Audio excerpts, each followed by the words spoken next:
Buen día a todos los colegas presentes en este magno evento.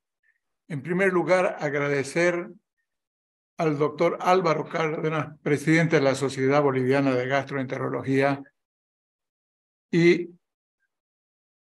presidente del Congreso, del 23º Congreso Boliviano de Gastroenterología y 21º de Endoscopía Digestiva. Agradecerle a él y a su directorio por haberme concedido el honor de llevar adelante esta conferencia y por sus palabras de presentación. La conferencia es la Ismael Morales Pareja y hemos querido hablar de un tema que está muy en boga, NAFLD abordaje en el 2022.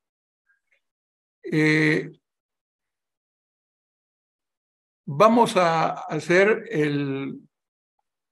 la presentación en base a un contenido de definición y generalidades, prevalencia mundial en Santa Cruz y en Bolivia, etiopatogenia, sintomatología, diagnóstico, evolución, tratamiento y comentario final. Próximo. La definición y las generalidades. Esta enfermedad fue descrita por Jürgen Ludwig en 1980, refiriendo que se habla de hígado graso cuando hay el mayor de 5% de grasa en el hígado, y esta situación no tiene que tener relación con enfermedad alcohólica reciente ni otras enfermedades hepáticas. Está asociada al síndrome metabólico, a la diabetes mellitus y a patología cardiovascular. Pocos síntomas iniciales y ahora está caracterizada como una pandemia. Va de la mano, va paralelo, si queremos nosotros, a la gran epidemia de diabetes que hay en el mundo y a la gran epidemia, sobre todo, de obesidad que inclusive está tomando a niños. Tiene dos fenotipos, la NAFLD por sus siglas en inglés y la NASH. Una cosa importante es manifestar que no contamos actualmente con un tratamiento aprobado por la FDA. Se le ha tratado de caracterizar, de renombrar, de tipificar a esta enfermedad y se propuso mediante este director, digamos, de un consenso a nivel mundial, las siglas de MAFL, que quiere decir Metabolic Associated Fatty Liver Disease. Y el próximo. Y esto se publicó el año 2020 diciendo que perdón, si pueden ayudarme otra vez a volver al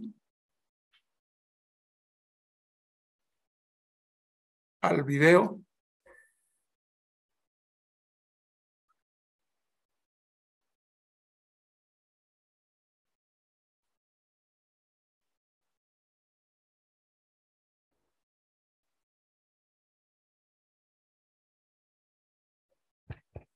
No tiene video.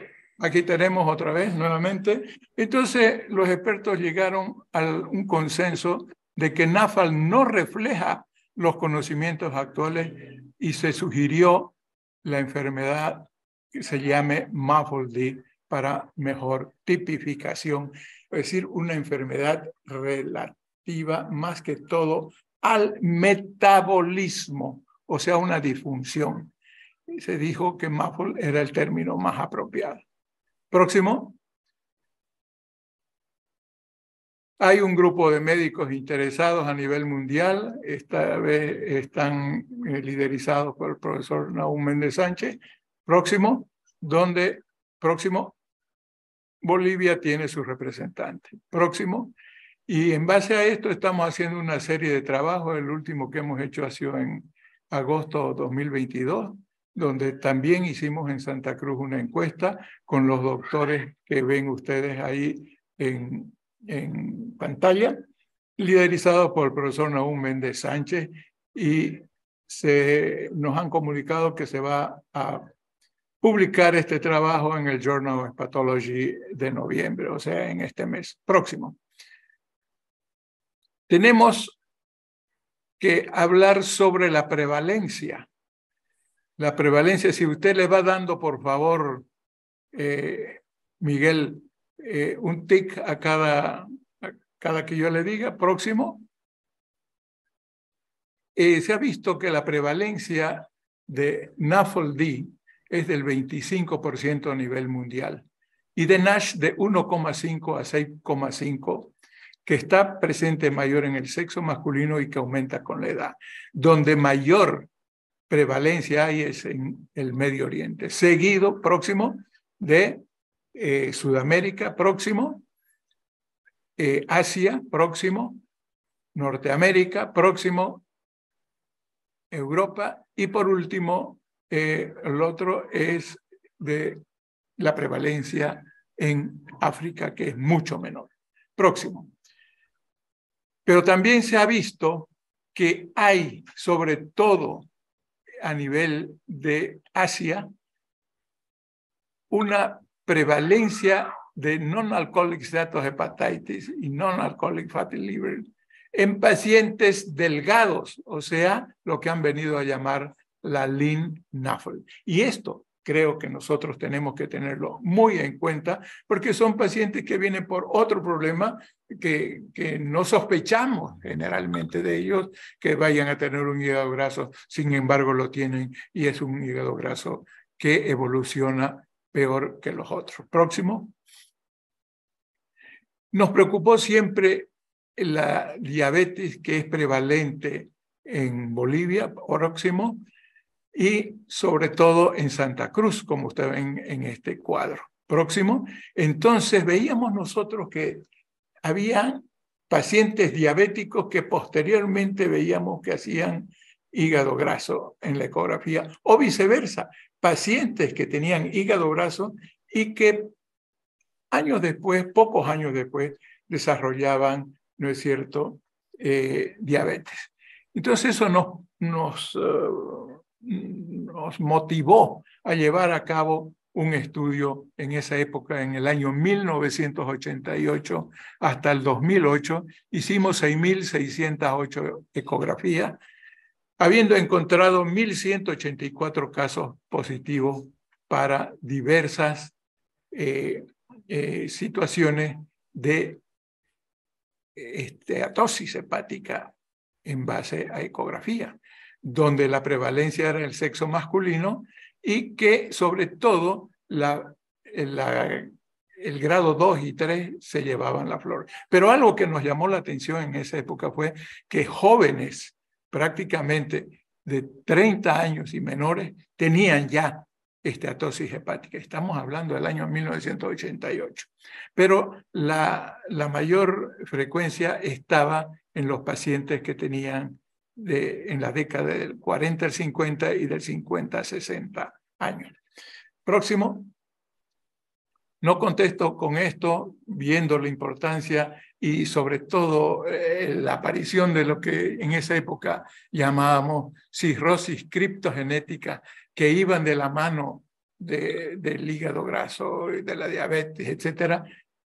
Volvimos a realizar otro estudio de 9 años con 3.570 ecografías, de las cuales 794 dieron positivas para esteatosis hepática, con las mismas características del anterior estudio. ¿El próximo?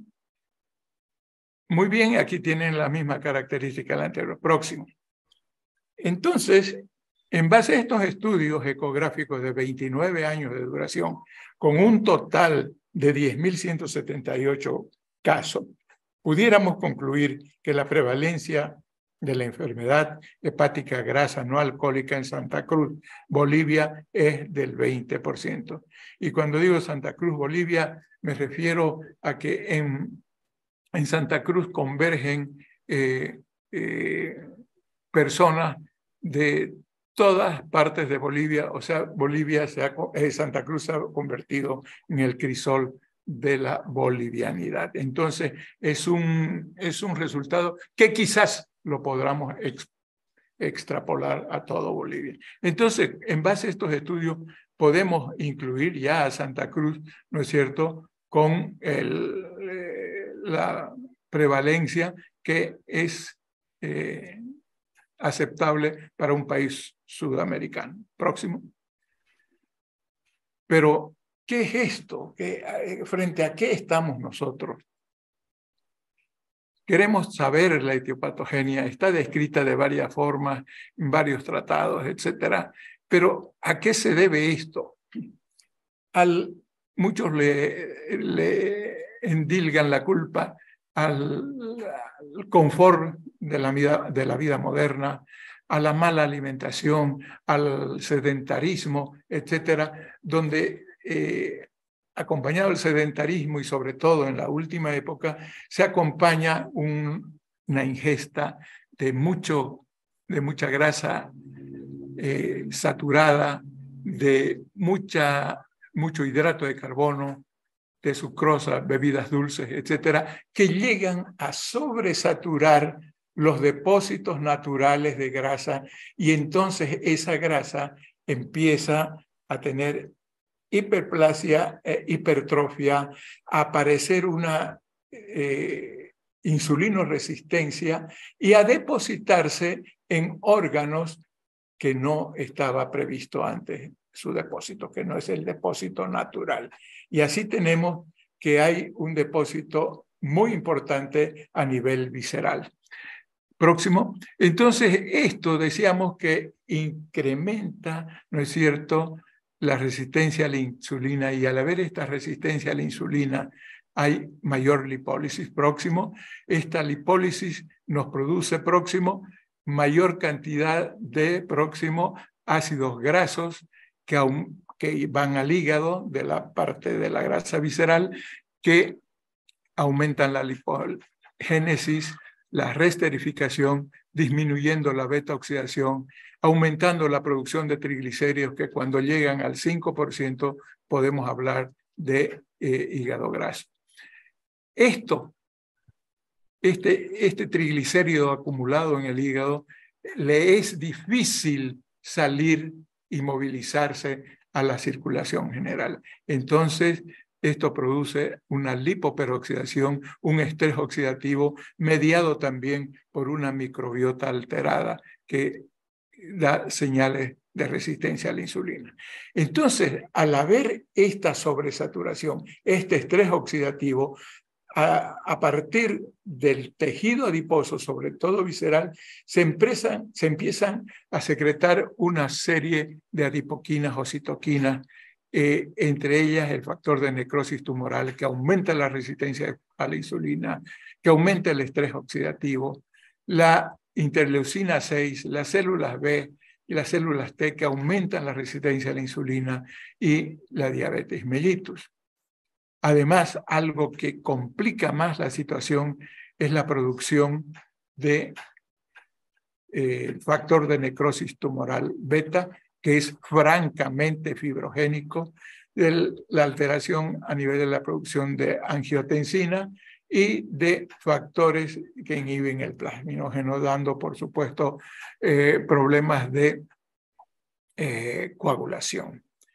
Ahora, estudios recientes se ha visto que hay polimorfismos genéticos en los genes que son los responsables de la producción de factor de necrosis tumoral, de factor de crecimiento tumoral, que están, por supuesto, todavía estudiándose y son motivo de controversia. Y esto es lo que ha mostrado que son varias las familias que tienen este polimorfismo genético y son las que desarrollan la esteatosis hepática y la esteatohepatitis.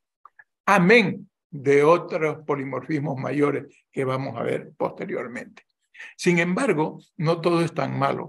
Hay una hormona que se secreta también a nivel de tejido adiposo, que es la adiponectina, que aumenta la oxidación de ácidos grasos, reduce los triglicéridos, disminuye la glucosa en el hígado y trata de eliminar ese factor de necrosis tumoral alterado. Esta adiponectina está en relación inversa con la obesidad central, o sea, a mayor obesidad central, menos adiponectina, lamentablemente, y a menor obesidad hay mayor protección con esta adipoquina. Está en relación inversa con hipertrigliceridemia, adelante, con la resistencia a la insulina, con la diabetes y con los factores ApoB y ApoE. Entonces, esta adiponectina es la que brinda hasta cierto límite una protección al hígado. Próximo. Es un antiinflamatorio de hígado. Aparte de esto, sin embargo, se secretan otras adipoquinas. Adelante. Que son la resistina, por ejemplo, que últimamente se le está estudiando cada vez más, que favorece la resistencia a la insulina y, por supuesto, a la diabetes mellitus. Y la leptina, que se secreta en diversas partes del sistema, del tejido graso, y que se expresa a nivel del núcleo arcuato como un péptido Y, regula la ingesta, ayuda al cerebro a regular la ingesta, esta leptina. Por eso se empezó a dar como tratamiento hace unos años. Regula la ingesta de alimentos, pero también informa al cerebro acerca del estado y de la cantidad de grasa que tiene el individuo. Adelante. Entonces, ¿cuáles son los síntomas iniciales habiendo conocido ya un poco, así someramente, la etiopatogenia de esta enfermedad? No son muchos, estamos hablando de iniciales. Una molestia medio sorda a nivel del hipocondrio. De hecho, por eso he puesto una imagen así, no completamente coloreada. Astenia, malestar impreciso, sobre todo cuando como mucha grasa, tengo una pesadez, dice el paciente, entre comillas, a nivel del lado derecho. Generalmente, ya dije que no todos, generalmente es un paciente obeso que tiene el síndrome metabólico, o sea, tiene una cintura mayor, tiene hipertensión, tiene hipertrigliceridemia, tiene disminución del HDL colesterol, aumento del LDL colesterol e hipertensión arterial. Próximo. Y hablando de la obesidad, ya se sabe y se sabía, y Jean Baguet hace 75 años habla de que hay una obesidad androide y una obesidad ginoide. La obesidad androide es aquella localizada en la parte anterior del abdomen de la persona próspera que come muy bien y que es bastante inactivo físicamente. Y la otra obesidad ginoide es localizada sobre todo en las damas en la región glútea y proximal de las piernas. Cada una de estas tiene un diferente comportamiento. La androide es la grasa nociva, si ustedes quieren, la grasa que lleva adelante todas las alteraciones fisiopatológicas que hemos hablado hace un momento. Entonces vamos al próximo slide, que nos muestra una típica obesidad androide de una paciente mía que le hemos hecho cirugía bariátrica y ha disminuido todos sus valores, inclusive de fibrosis que tenía. Y esto lo tipifican como una obesidad en forma de manzana. Próximo. Ahora, próximo, vemos otro, la obesidad ginoide en esta paciente simpática con exceso de grasa, como dijimos, en la parte proximal de los miembros inferiores y que tiene la forma de pera. Esta es la que menos problemas fisiopatológicos da. Próximo. Entonces, hablando de los síntomas, ¿qué otras patologías están en relación a NAFLD? La osteoartritis, es lógico pensar, aumento de peso va a repercutir sobre las articulaciones, especialmente las rodillas, caderas, etc. Cardiovasculares, da enfermedades cardiovasculares como ser, sobre todo, arritmias y problemas coronarios. Cerebrovasculares, con accidentes cerebrovasculares típicos, strokes que le llaman. Malignidades, no se olviden que hay producción de citoquinas proinflamatorias.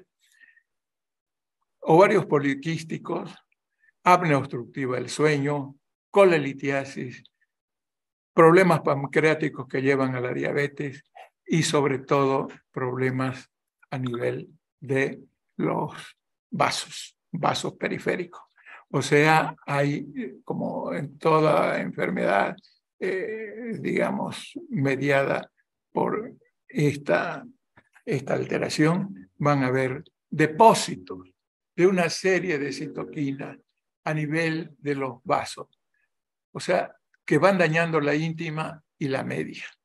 Entonces, estos pacientes son mucho más proclives a tener problemas vasculares y cardiovasculares, así como renales. Y renales agravados también por la diabetes. Próximo. Entonces, la asociación entre NAFLD, NASH y disfunción metabólica es un hecho, es una enfermedad hepática metabólica progresiva. Está relacionada con la resistencia a la insulina, con la diabetes mellitus tipo 2 y la obesidad. La NAFLD y la NASH ocurren en un escenario de una disfunción metabólica que tiene efectos sistémicos a través del cuerpo. Consecuentemente, los pacientes tienen que ser tratados holísticamente, o sea, por un equipo, viendo cada uno su especialidad. Próximo.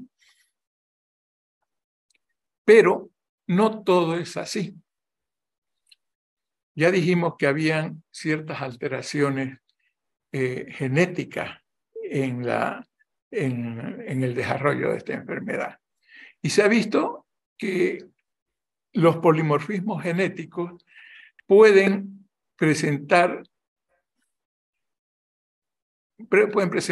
en pacientes que no son obesos, que tienen un tejido adiposo normal, que su lipólisis es normal, pero que tienen gran acumulación de grasa en el hígado, triglicéridos especialmente, y esto los pone en un riesgo más acentuado de desarrollar NASH, cirrosis y hepatocarcinoma.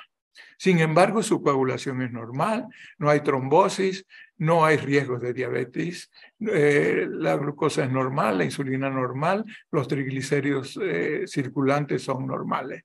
Y entonces, veamos por qué es lo que ha pasado, qué es lo que sucede con estos pacientes. Próximo. Hay lo que se llaman los polimorfismos genéticos. Y uno de los más estudiados, los más conocidos, que empezó a publicarse en el 2008, es el PNPLA3, que es el dominio de fosfolipasa similar a patatina, que contiene proteína 3 y que tiene los alelos G, que son los causantes de esto. ¿Y cómo es que se explica esto? Porque el polimorfismo está en el codón 148, donde una isoleucina es sustituida por una metionina. O sea, a nivel molecular, imagínense el daño que se puede hacer. ¿Y por qué? Porque en esta situación está el cromosoma 22, que en su brazo largo se sitúa la producción de adiponectina. Cuando hay un paciente homocigoto con los dos alelos GG, hay una alteración de la producción de adiponutrina, que es una lipasa que hidroliza el triacilglicerol y el acilglicerol, produciendo una disminución de su metabolismo y una gran acumulación, mayor que en el hígado graso normal, metabólico, a nivel del hígado. Y esto, por supuesto, produce una serie de alteraciones que llevan, como ya dijimos, hasta el hepatocarcinoma. ¿Y en quiénes está esto? Más que todo en los hispánicos, en los latinos, en los oriundos de Estados Unidos. Y así Leonardo Martínez, un estudioso de estos casos de polimorfismo en México, hizo un trabajo muy interesante que se los recomiendo para la lección. Hay otros grupos también en Argentina que se dedica a esto, al estudio, pero sabemos que nosotros tenemos estos polimorfismos. ¿Por qué? ¿Cómo se explica que tengamos estos dos tipos de hígado graso? Además, hay otros tipos de polimorfismos, el TM6SF2, que es el miembro 2 de la superfamilia transmembrana 6, cuando tiene la variante genética 167K, que induce lo mismo a alteraciones de metabolismo de las grasas. Próximo. Pero no solamente nosotros tenemos, sino también los caucásicos tienen otro tipo de polimorfismo. El MBOAT7, ¿no es cierto? Es el dominio de baciltransferasa unido a la membrana que contiene 7, donde se ha visto en una publicación de agosto del 2020 en un metaanálisis de más de 1 millón de individuos con 9.000 y tantas biopsias hepáticas, que los pacientes tenían pacientes caucásicos tenían este polimorfismo y tenían aumento de la transaminasa, aumento de la grasa hepática, aumento de la fibrosis y disminución de los triglicéridos circulantes. Próximo. Entonces, conociendo todo esto, tenemos nomás que hacer un buen diagnóstico de la enfermedad. ¿Cómo hacerlo? Excluir la ingestión de alcohol sostenida, 3 gramos en el sexo masculino, 20 en el femenino, demostrar mediante imágenes y anatomía patológica la presencia de exceso de grasa en el hígado y excluir otras enfermedades hepáticas como ser hepatitis B, C, colangitis biliar primaria, de depósito, Wilson, hepatitis autoinmune, ingesta de medicamentos, tamoxifeno, etc. Próximo. ¿Y cómo hacemos? Mediante el laboratorio, donde vamos a ver ligeramente una elevación de las transaminasas. Próximo. Pero si en esta elevación de transaminasas nosotros notamos que el cociente GOT, GPT es más de 1, tenemos que pensar ya en NASH. La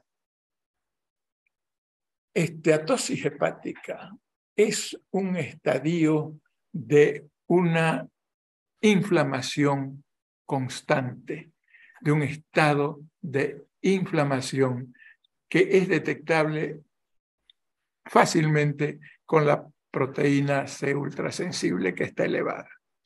Y en estudios de epidemiología, etcétera, se ha visto que la citoqueratina 18 está elevada, mostrándonos que hay apoptosis hepática.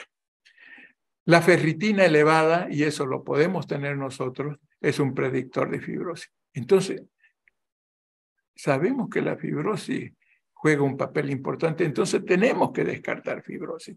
Y lo hacemos de diferentes maneras. Tenemos para ello unos scores de fibrosis que no son invasivos, el FIB4, el APRI, el NFS, que los usamos diariamente. Próximo. Vamos a ver que estamos preocupados por descubrir fibrosis a tiempo, o sea, fibrosis temprana, para poder tratar a nuestros pacientes antes que lleguen a fibrosis avanzada, a cirrosis o hepatocarcinoma. Y se vio este metaanálisis con 5 cohortes de 17,000 pacientes, que la mortalidad aumentaba a medida que aumentaba la fibrosis.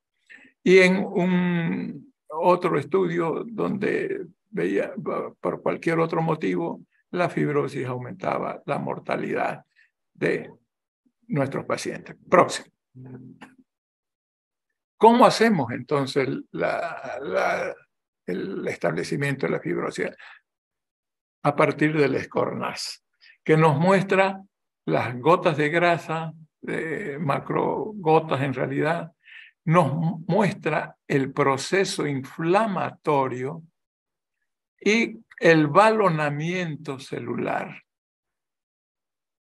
Además, los inicios de fibrosis y la fibrosis avanzada. Entonces, próximo. En base a este score, nosotros podemos hablar de que si hay inflamación globular de 0 a 3, balonamiento de 0 a 3 y fibrosis de 0 a 2. Una puntuación de 1 a 2 de estos 3 parámetros nos habla de NAFLD. Un score de 3 a 4 nos habla de NASH borderline y un score mayor a 5 nos habla de NASH. Próximo. Pero como todos saben, la biopsia hepática tuvo su auge, fue el gold estándar durante mucho tiempo, y acabo de escuchar una conferencia de un connotado hepatólogo que nos dice que por todos estos motivos la biopsia hepática está llegando a no ser ya el gold estándar para investigar esta patología. Entonces entramos al concepto próximo del diagnóstico de fibrosis por métodos no invasivos. Los marcadores rédricos, el FIB4, el NFS, el APRI. En otras partes hay otros más complicados que no los tenemos a disposición nosotros. Entonces vamos a hablar de 2 que tenemos y que los podemos nosotros utilizar con éxito. Próximo. El NFS, el Non-Alcoholic Fibrosis Score, que por su nombre en inglés, que mide los años la edad en años, AST, ALT, recuento de plaquetas, índice de masa corporal, albúmina y el estado de irregular de glucosa hasta el estado de diabetes mellitus. Y tenemos aquí los valores de corte, pero estos no nos dicen tampoco un dato como el que quisiéramos nosotros tener. Por ejemplo, en el valor de corte de menos de 1,455 nos dice que puede haber una fibrosis de F0 a F2. Este otro valor indeterminado y mayor de 0,676 ya nos habla de una fibrosis avanzada. El FIB4 toma en cuenta los años, AST, el recuento de plaquetas y ALT. Igual tenemos aquí el valor de corte que nos dice de F0 a F2, cuando está de 1,45 a 3,25 y determinado, y mayor de eso F3 y F4, o sea, fibrosis avanzada. Próximo. Entonces, hay otro tipo de determinantes. Los aptámeros, que no son tan nuevos, desde 1990 se usan, son secuencias sencillas de oligonucleóticos de ADN, de ARN, que adoptan una forma tridimensional, lo que les permite reconocer un blanco específico con gran afinidad. Lo sintetizan químicamente por el método SELEX, interaccionan con la molécula diana formando complejos de alta afinidad y especificidad, son atractivos como reactivos analíticos, ofrecen más ventajas frente a anticuerpos y enzimas porque no se ven influenciados por estos, y eso explica su uso clínico, diagnóstico y terapéutico que están en auge tanto en hematología, oncología, VIH y diagnóstico. Próximo. En base a esto, nace el concepto de la biopsia hepática líquida. Y ya se usaron estos aptámeros, ¿no? Estas proteínas, por ejemplo, en el estudio PIVENS para evaluar el efecto de la pioliquitazona y vitamina E frente a placebo, en el estudio FLINT de ácido beticólico, y se los comparó con la biopsia hepática, lográndose ver un área bajo la curva muy bueno, tanto para fibrosis, esteatosis, inflamación y balonización, llegando al resultado de que tienen una seguridad superior al 73%. Próximo. Los microRN que están de moda, ¿no es cierto?, en las vacunas que hemos visto con la última pandemia, son pequeñas moléculas de ARN no codificantes que regulan la expresión génica post-transcripcional. Generalmente actúan sobre la exposición genética mediante el silenciamiento o degradación del ARN mensajero y están implicadas en la regulación de varios procesos biológicos como la diferenciación celular, la proliferación, el metabolismo, la apoptosis y el desarrollo embrionario y tisular. Son liberados por las células a distintos fluidos como plasma, suero, líquidos cefalorraquídeos, saliva, orina, etc. Entonces, con una muestra de saliva podemos nosotros determinar mediante este tipo de estudios si hay fibrosis o no en nuestro paciente. Próximo. Los microRN se han usado para estudiar el comportamiento a través de estudios de prueba de medicamentos. Entonces, para estudiar el estado de fibrosis, se usa el CF microARN con un gran valor de probabilidad del 90% frente a la biopsia hepática. Próximo. Pero nosotros, como no tenemos por ahora eso, nos abocamos a diagnosticar mediante los métodos de gabinete, la biopsia, la ecografía clásica, imagen de diferencia de ecogenicidad entre el parénquima, tanto hepático como renal, algunas irregularidades del borde, pero es muy difícil que podamos nosotros decir hay fibrosis temprana. Decimos hay esteatosis y podemos, de acuerdo a los parámetros, graduarla de 1, 2, 3, etc. Lo mismo sucede con la tomografía, que vemos, comparamos el vaso con el hígado y llegamos a la conclusión de que sí hay una esteatosis, ¿no es cierto? Pero no podemos en las primeras etapas decir que hay una fibrosis. Lo mismo con la resonancia magnética habitual. Pero tenemos otras armas que lamentablemente no han llegado a Bolivia por el costo exagerado, que es la elastografía con resonancia magnética. El FibroScan ya lo tenemos. Próximo. Entonces, ¿en qué consiste la elastografía hepática por resonancia magnética? Es una técnica que cambia las imágenes por resonancia magnética con vibraciones de baja frecuencia para crear un mapa visual, o sea, una elastografía que muestra la rigidez de los tejidos del cuerpo en kilopascales. Y este estudio sí, que no lo tenemos todavía, muestra la dureza del hígado en etapas tempranas. Próximo. Entonces nosotros a lo que nos hemos dedicado es a la elastografía de transición, que es un diagnóstico con el aparato FibroTouch F100, que es un diagnóstico inmediato inmediato, no invasivo, repetible, seguro, mide la carga de grasa, la rigidez hepática, el grado de fibrosis y tiene frente al FibroScan una ventaja que es que tiene una sonda universal para niños, para pacientes delgados y para grandes obesos. Próximo.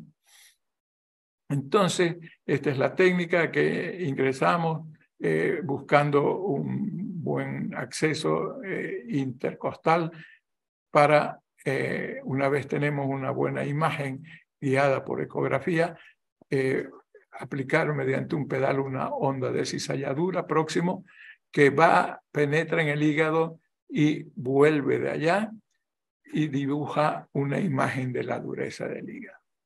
Entonces, este examen nos muestra, uno, el índice de masa corporal, la imagen ecográfica, la rigidez hepática medida en kilopascales, el contenido graso del hígado medido en decibeles por metro y el índice QR, que es el índice de seguridad con que se ha hecho el estudio. En este caso, por ejemplo, tenemos un estudio que hicimos a un paciente obeso que tenía 8 kilopascales, que ya está fuera del rango normal permitido para esto. 7,3 es sin fibrosis. De 7,3 a 9,7 ya hay un grado de fibrosis F2, o sea, un grado temprano. Hasta 12,4 F2, F3, hasta 17,5 F3, F4, y pasando de 17,4 ya F4 cirrosis. Esto lo podemos extrapolar a la escala de Metavir con toda seguridad para darnos cuenta en qué situación está el hígado. Y acá tenemos la imagen de la carga normal de hígado de grasa en el hígado hasta 240 decibeles por metro, leve hasta 265, moderada hasta 295 y severa a partir de los 295. Y vemos que el IQR es 4%, lo que le da un valor 100% aceptable, porque hasta 30 de IQR lo considera óptimo. Próximo. Aquí tenemos la escala de Metavir con la cual nosotros extrapolamos los resultados de esta elastografía. Próximo. Bueno, la evolución. La de los obesos con síndrome metabólico, índice de masa corporal elevada, es la evolución de la obesidad, de la diabetes mellitus tipo 2 y sus complicaciones, de la dislipidemia y de las complicaciones cardiovasculares que llevan a una muerte más o menos temprana por complicaciones cardiovasculares. Los factores ambientales de disbiosis también influyen negativamente en esto. Y estos pacientes fallecen más por patología extracardíaca. Próximo. Sin embargo, la evolución de los pacientes no obesos en el futuro desarrollan una diabetes hepatógena, que es, a diferencia de la diabetes mellitus tipo 2, no es hereditaria, se presenta de otra forma, sin resistencia a la insulina, es decir, se presenta en pacientes mayores, delgados y sin relación con la herencia diabética. ¿En quiénes lo vemos esto? En los de raza hispánica, con los polimorfismos que ya hemos hablado. Y estos pacientes fallecen más por complicaciones hepáticas y por próximo hepatocarcinoma. Vamos. Entonces, caramba, lo que estamos viendo nos llama la atención y nos obliga a poner más hincapié en el estudio. Ya Liu describe en el 2014, ¿no es cierto?, la evolución de estos pacientes con alteraciones de polimorfismo genético. El paciente evoluciona a NAFLD, a NASH con fibrosis grave, hasta llegar a la cirrosis con hepatocarcinoma. Pero los pacientes que tienen y que son portadores de estos polimorfismos pueden ir directamente de NASH sin pasar por cirrosis a hepatocarcinoma. Próximo. Entonces, esto nos preocupa. ¿Y ahora qué hacer? Ya sabemos la prevalencia en NAFLD, en Santa Cruz. ¿Por qué algunos desarrollan cirrosis, otros no? Es otra pregunta. El índice de masa corporal, como vimos, no estaba elevado en todos los pacientes. Averigüemos entonces el porcentaje de fibrosis que tienen nuestros pacientes, la cirrosis que tienen y, si posible, ver la presencia de carcinoma. Próximo. Entonces, llevamos adelante un estudio del diagnóstico ecográfico en 147 pacientes que venían para estudio con un diagnóstico clínico ecográfico en un año de 2017 a 2018. Próximo. Y ahí pudimos ver, la tabla de variantes fue, por supuesto, el diagnóstico ecográfico, el elastográfico, sexo, edad, la dureza del hígado, kilopascales, el índice de masa corporal, el IQR, el CAP y los kilopascales que tenía cada paciente. Próximo.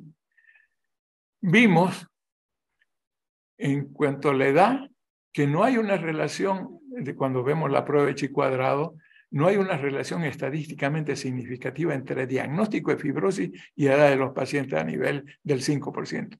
Pacientes jóvenes tenían ya fibrosis. Próximo.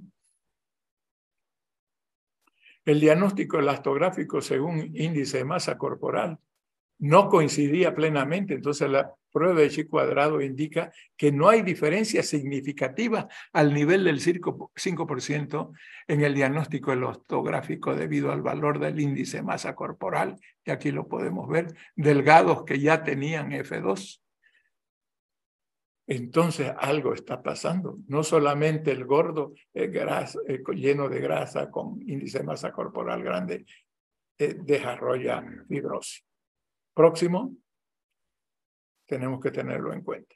El diagnóstico elastográfico versus el clínico, la prueba de chi cuadrado nos indica que hay una diferencia estadísticamente significativa en el diagnóstico elastográfico y el diagnóstico clínico ecográfico a nivel del 5%. O sea, lo que veíamos como estatosis G1 tenía ya fibrosis y los G2 podían no tener o tener fibrosis. No había una correlación. O sea, hay una diferencia estadística significativa. Próximo. Igual el diagnóstico elastográfico y carga de grasa. Próximo. Pero lo importante de esto fue que de estos 147 pacientes, 79 no tenían fibrosis. Y esto es importante tenerlo en cuenta. Esto parece la elección en Brasil muy ajustada, digamos, entre los que tenían fibrosis, los que no tenían fibrosis con los que tenían fibrosis y sobre todo fibrosis F2, F3, ¿no es cierto? Donde era un buen porcentaje. Próximo. Entonces, quisimos mejorar un poco, ¿no es cierto?, el grado de seguridad del examen. Y para eso echamos en mano al índice FAST, que el índice FAST nos indica qué pacientes están en mayor riesgo de desarrollar fibrosis. Toma como parámetros la cantidad de grasa, los kilopascales, la dureza del hígado y la AST. Próximo. El score FAST es para identificar pacientes con riesgo de NASH. Entonces, hicimos este estudio. Recientemente lo hemos terminado a principios de este mes. Sin riesgo de FAS, los que tenían menos de 0,35. Indeterminado de 0,35 a 0,67. Y alto riesgo en los que tenían más de 0,67. El universo esta vez fue de 504 pacientes, 270 femeninos, 234 masculinos, el promedio de edad 53 y un índice de masa corporal promedio de 29, o sea que la mayor parte eran lo más gorditos. De estos tomamos los que tenían especial interés, los que tenían el diagnóstico de esteatosis y de esteatosis más diabetes, que eran 76. Próximo. Y aquí vemos por este gráfico de dispersión que evidentemente hay una dispersión. Mientras más el índice de masa corporal es mayor, hay más dureza del hígado, hay más que todo riesgo de FAST. Vamos al próximo. A mayor índice de masa corporal, a mayor dureza, más riesgo de FAST. De acuerdo al diagnóstico elastográfico F0, F1, F2, etcétera, que está por colores, vemos que esto va aumentando, ¿no es cierto?, el índice, la gravedad del FAST, o sea, la posibilidad de hacer NASH a medida que aumenta la grasa corporal y a medida que aumenta la dureza del hígado. Próximo. El índice de masa corporal, por supuesto, si bien habían varios que tenían un FAST elevado y que tenían un índice de masa corporal, digamos, normal, pero la mayor parte era un índice de masa corporal alto que mostraba riesgo de FAST. Próximo. Y el que más me interesaba ver era el de esteatosis. Y evidentemente a mayor esteatosis, mayor riesgo de NASH, porque el FAST era más elevado. Próximo. Ahora, esto es curioso, aunque nosotros esperábamos este resultado, que a mayor, digamos, diabetes, el diagnóstico de diabetes frente a la esteatosis sin diabetes, la diabetes incrementaba notablemente el riesgo de NASH. Próximo. Después hay los otros scores, el Agile 3 para ver el diagnóstico ya de fibrosis avanzada, que realmente no nos ayuda mucho. El otro, el Agile 4, que nos dice que el paciente, próximo, que el paciente ya tiene una cirrosis ya establecida, que tampoco no era el objetivo de este estudio. Próximo. Entonces, ya mostró el colega que me antecedió los consensos que hay. Este es el americano. Vamos, al próximo. Este es el europeo, que son bastante engorrosos de analizarlos ahora, pero hacemos un resumen próximo, donde es más fácil analizarlos en base a este próximo, donde es un diagnóstico del algoritmo de NAFLD. Presencia de NAFLD, entonces establecer el riesgo. Lo hacemos con los determinantes no invasivos. Si está menos de 1,3 el FIB4, pues entonces hacemos en un año. Si el FIB4 está alto, más de 1,3, hacerle una elastografía. Si la elastografía tiene menos de 8 kilopascales, volverlo acá y hacer un estudio en un año. Pero si la elastografía nos muestra más de 8 kilopascales, este paciente ya está en riesgo y a este tenemos que brindarle toda nuestra atención y referirlo a un centro de hígado especializado, quizás necesite una biopsia y, como ya dijimos, el riesgo de hepatocarcinoma que hay que controlarle. Manejar el estado de las modificaciones en su estilo de vida, cuidar el aparato cardiovascular y la educación importante del paciente. Próximo. En el mundo, la estrategia de manejo está cambiando. Se sabe, en Europa sobre todo, que hay la sensación de que no se diagnostican todos los casos en forma adecuada y los diagnostican a destiempo. Entonces se ha hecho que hay un subregistro. Se ha confirmado esta organización que se llama LITMUS, que es Lineal Investigation Testing Market Utility Steatosis, para identificar los pacientes con NAFLD. Entonces, hay que identificar a los pacientes con mayor riesgo, con análisis, los estudios que hemos indicado, y tratar en forma temprana, y no solo tratar hoy y que venga de aquí 4 meses. Hay que hacer un control permanente y de muy cerca al paciente próximo. ¿En base a qué?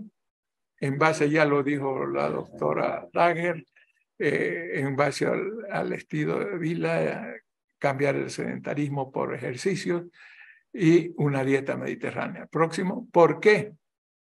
Porque se ha visto en este triángulo, que lo han presentado ya varias veces, que una pérdida sostenida, no que ahora bajamos 3%, pero para Navidad subimos 6% de nuestro peso.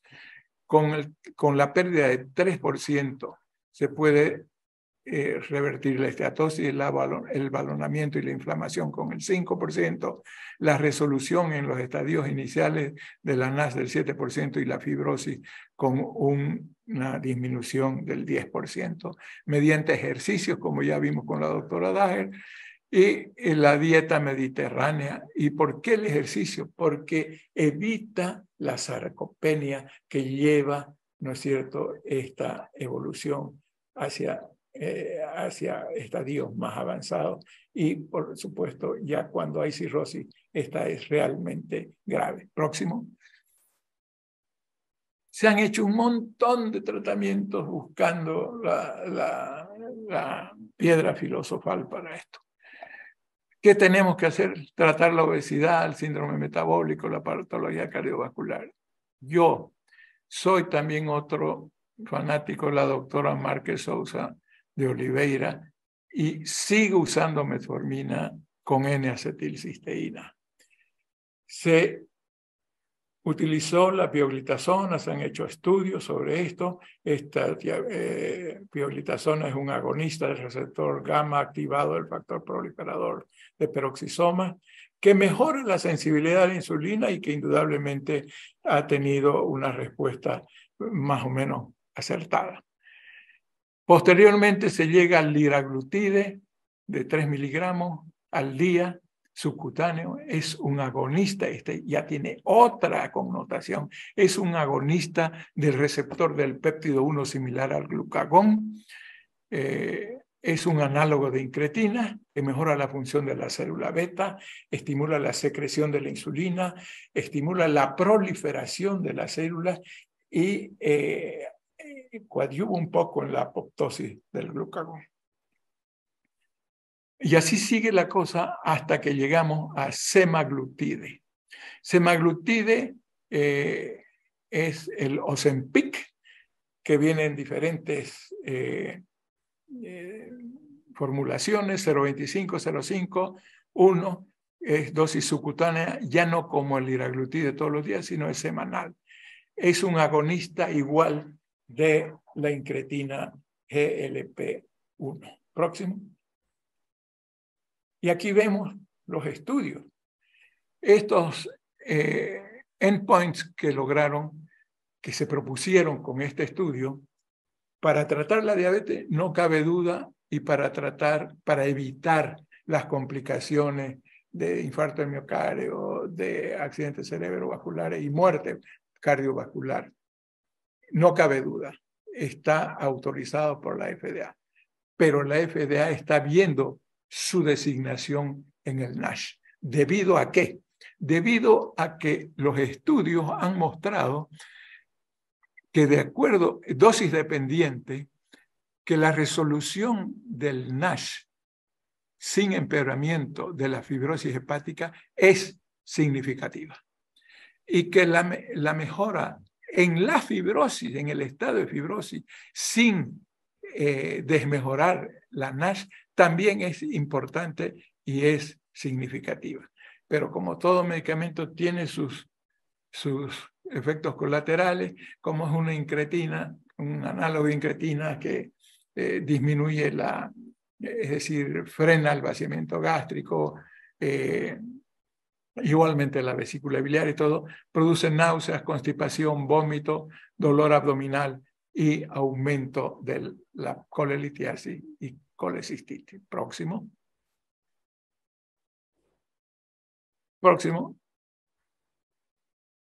Hasta que llegamos al lanifibranor. Habíamos dicho que se usó ácido beticólico, Cernicriviroc, se usó Aramcol, en fin, Solacentip, se usó el elafibranor, pero no pudieron soportar el cruel paso del tiempo y están siendo olvidados. Pero el lanifibranor ha demostrado ser eficaz. ¿Y eficaz por qué? Porque no es como el elafibranor, un agonista de peroxisoma solo del alfa o del gamma. Este es un pan receptor, estimulante de los receptores. Y estimula el alfa, beta, gamma, delta, etc. Y se ha visto que evidentemente los endpoints a los cuales se han llevado, hay una reducción en el índice SAF cuando hablamos de fibrosis, ¿no es cierto? Que baja el índice SAF sin agravar la fibrosis en el 49%, y eso también es dosis dependiente. Resuelve la NASH y no empeora la fibrosis en el 45%. Mejora la fibrosis sin empeorar la NASH en el 42%. Y la resolución de NASH, mejorando la fibrosis, tiene un P de 0.01, o sea, estadísticamente significativo. ¿Cómo funciona? Lanifibranor. Todos sabemos que la matriz extracelular hepática está conformada por unas células, las epitelioides, las células estelares, von Kupffer, macrófago, etc. Pero aquí, cuando está tranquilo el hígado funcionando normalmente porque no tiene ningún tipo de agresión, todas estas células funcionan bien en estado quiescente, las estelares con su depósito de lípidos, de vitamina A, etcétera, condicionan la transmisión de sustancias a nivel del espacio de Dice, etcétera. Pero cuando hay una inflamación, por lo que ya dijimos anteriormente, el factor de necrosis tumoral con polimorfismo, el factor de crecimiento tumoral, etcétera, excitan, estimulan sobre todo a la célula estelar. Y la célula estelar empieza a cambiar su fenotipo y ese fenotipo empieza a crecer, a enrollarse en los sinusoides, a alterar la matriz extracelular del hígado y sobre todo aumentar la producción de fibrosis. Y no los fibroblastos comunes y corrientes, sino otro tipo de fibrosis que se va, ¿no es cierto?, localizando a partir de esa situación. Inclusive al lanifibranor se lo está tomando en cuenta como un medicamento para mejorar, y eso seguramente lo vamos a ver en los próximos años, para mejorar la hipertensión portal, dado que actúa a este nivel. Próximo.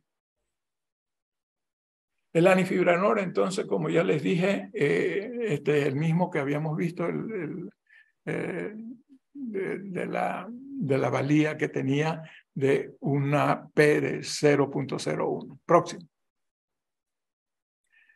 Hay tratamientos experimentales con los microRN que se están haciendo, según una publicación última, están haciéndose en modelos preclínicos, ya se verá después si sirven. Siga, próximo.